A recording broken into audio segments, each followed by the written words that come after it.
সে দয়া করে ৪ জন সাক্ষী নিয়ে আসুক যে এটা খানা বা এটা মদের আড্ডাখানা। তার উচিত যে নিজের পিঠকে পেতে দেওয়া এবং রাষ্ট্রের প্রশাসনের হাতে নিজের পিঠকে ছেড়ে দেওয়া, ৮০টা বেত্রাঘাত করা। এই যে সাদিক কাইয়ুম, এস এম ফরহাদ, মহিউদ্দিন, তাহলে এরা কি করলো? এই ডাকসুতে থেকে তারা কি করলো যে ঢাকা বিশ্ববিদ্যালয়ে এখনও বেশ্যাখানা বা মদের আড্ডাখানা রয়েছে তার ভাষ্যমতে।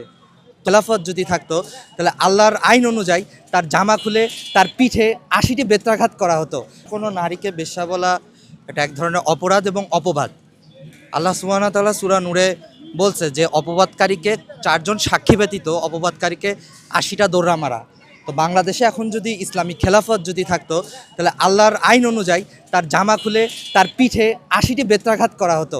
তাহলে এখন কি সে যেহেতু ৪ জন সাক্ষী প্রমাণ করতে পারেনি, প্রথম কথা হলো যে তার পিঠে কি ৮০টি বেত্রাঘাত করা উচিত কি না, যদি সে আল্লাহর আইনে বিশ্বাসী হয়ে থাকে।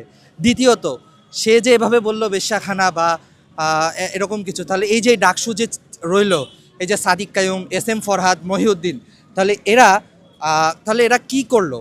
এই ডাকসুতে থেকে তারা কি করলো যে ঢাকা বিশ্ববিদ্যালয়ে এখনও খানা বা মদের আড্ডাখানা রয়েছে তার ভাষ্যমতে।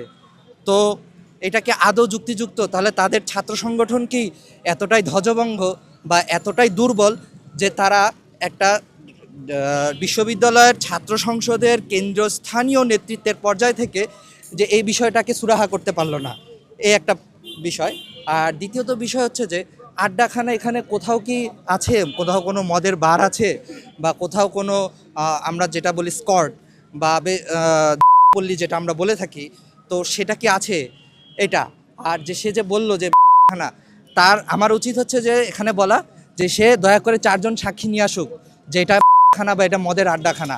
আর যদি এটা না পারে তাহলে সে আল্লাহর আইন অনুযায়ী তার উচিত যে নিজের পিঠকে পেতে দেওয়া এবং রাষ্ট্রের প্রশাসনের হাতে নিজের পিঠকে ছেড়ে দেওয়া, ৮০টা বেত্রাঘাত করা।